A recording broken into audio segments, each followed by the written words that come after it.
Nimuhorane n'umukama inkuru nziza ya Yesu Kristo nk'uko twayandikiwe na Matayo mweranda.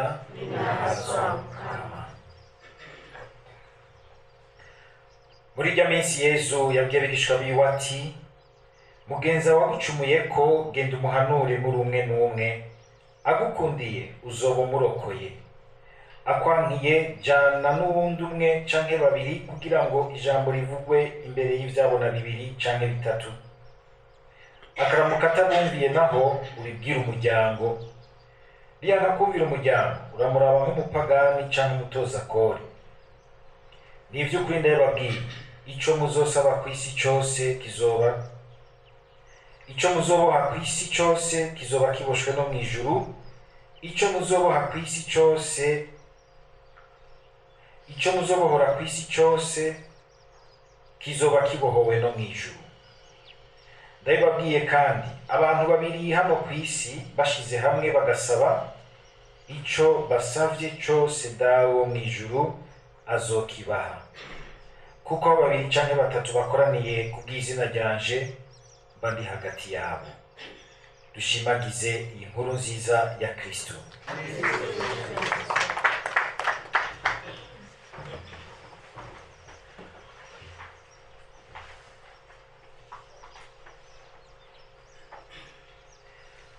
Mu bisomwa vya mbere turacari mu buhanuzi kwa Ezekiyeli.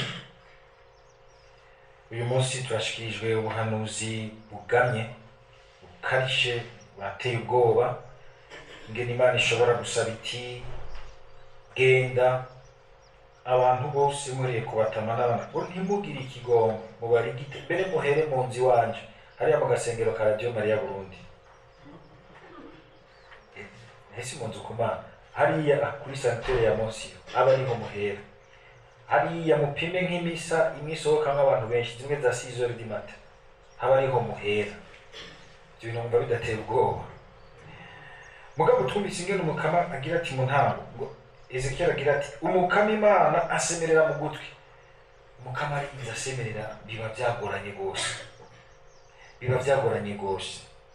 Ariko ico nagomba ko tuzirikana tugateba ko gatonya niki, abagize ngo hari ahantu bavuze irindi jambo rikomeye kandi riryoshe.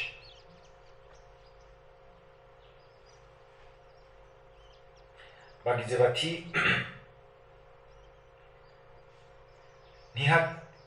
ntihagire uwo ijisho ryanyu riziguriza, ntihagire uwo mugirira ikigongo, abatama n'abasore, abigeme n'abana n'abagore, mubice kandi mubamare bose.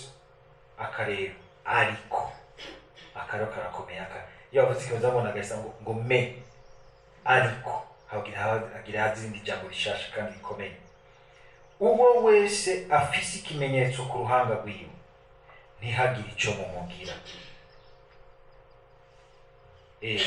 Uwo wese afise ikimenyetso mu ruhanga rwiwe, ntihagire ico mumugira. Hariho ahandi bagize bati,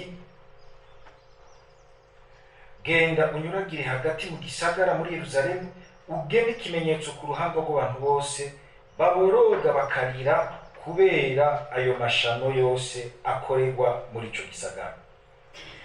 Abagema ko ikimenyetso cyo gukingirwa no kurindwa n'ububasha bw'Imana, ngo nabarira kubera ayo mashano yose akorwa mu gisagara. Ni bande bariko ikimenyetso c'Imana? Twese hari ikimenyetso twaronse ndi batisimo, ngo hariyo bavuze ko inyigisho nkora n'abahakuru kuri radio kubijanye n'abatisimo, ico bita ikimangu kimata ku muntu, empreinte y'Imana ija ku muntu aheje kubatirizwa, ku buryo n'amashetani yaje ari kubona ko agatinya agatetemera. Mugabo ni mu gihe ico kimangu gihura nuko ubufise koko umutima urondera Imana mukuri, umutima urondera Imana mukuri. Murumva yuko nabari kw'ikimangu c'Imana, ikimenyetso c'Imana, ariko kandi ngo barira kubera amashano yose akorerwa mu gisagara cyabo. Aba barira no kuvuga ni bande? Si bamwe baguma bijogota, baguma bidoga batukabura, batukagura intwaro, batukagura abantu, batukagura iki sabo ubwa mbere. N'abantu koko bafise umutima w'Imana, barimwo abantu babona yuko by'ukuri bari mu gihe kigoye. Si nk'abandi umenga turaca mu gihe kigoye ko kumbure kibahitanije baryohewe bahaze bakagira bati ibintu bimeze neza, mwebwe muri bipinga gusa mu mamwido muga ibintu bimeze neza, kandi hari ibintu bigoye bihari.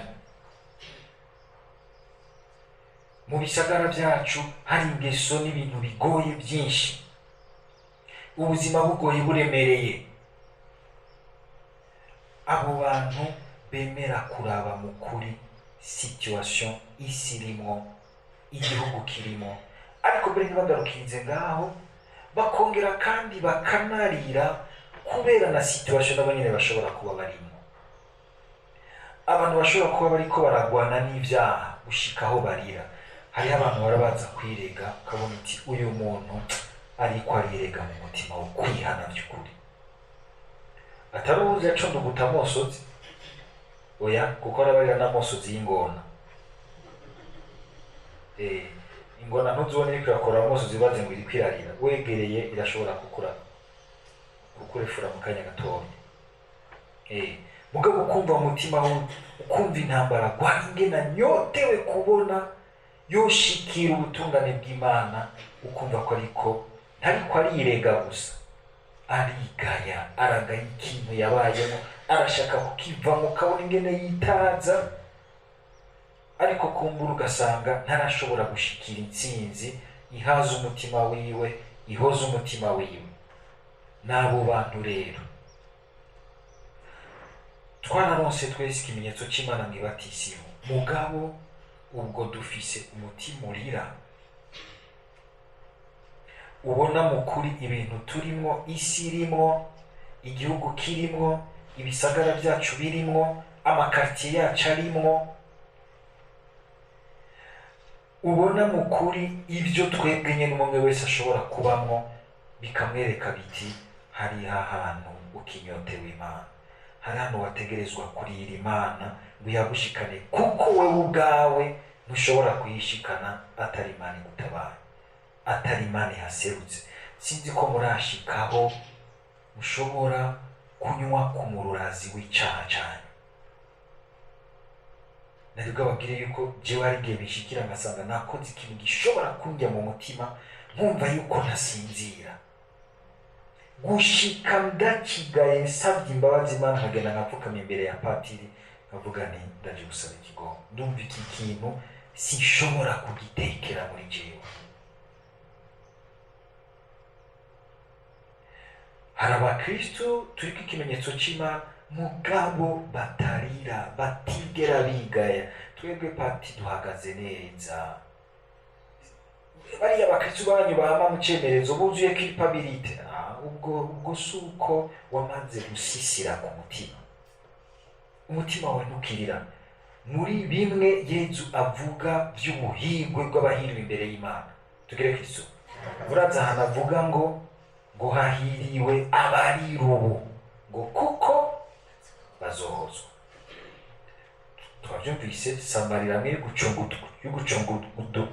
gucunduguta amosozi, n'amarira y'umuntu yumva ashaka guhinduka kandi ashaka guhindura ibintu hafi yiwe. Samarira y'abijogota bakica intege, mbere bagaca intege abandi. Samarira y'abidoga baca intege abandi, bakabuza abandi gutera intambwe. N'amarira y'abantu baba barazishinga bagira bati oya, ntibiraba byiza, ntibiraba byiza neza muri jewe, ntibiraba byiza byose mu gihugu canje, ntibiraba byiza mu kazi kanje, hari ahantu ngomba gushika. N'abantu bafise muri bo force yo gushaka guhinduka, bazigama muri bo creativité, inventivité, bagomba bagira bati ntiturashikira ikintu gifise igihagararo cumi nazo bwa Yezu Kristo. Bakarira bahamagara Imana, bakarira bariko baritanga mu muruho, bakiyuhagira mu mosozi yo kwigaya no kwihana kwabo. Ndabifuriza ko muba muri abo bantu. Bene abo bantu bashobora guteza imbere ubuzima, bagateza imbere isi, bagakuza ubweranda hagati mu gihugu c'Imana. naye abantu bibaza ko bashitse bari mu maprestige y'ivy'Imana no mu by'ubuzima, abo baramaze, Yezu agira ati ngo baramaze gushikira impera yabo, n'abantu usanga umenga baraborewe, barahaze, bababoneye ko ibintu byose bimeze neza. Dusaba umukama adukingire gutinamwa, guhaga ntaco rimena, guhimba nabi. Dupfume tuba muri abo bantu barira kuko bumva hari ikintu bashaka gukuza, guhindura muri bo, naho hose bashitsa ukuboko kwabo, ubushobozi bwabo, abo bazokira. Muhore muri abo bashobora gukira. Amen.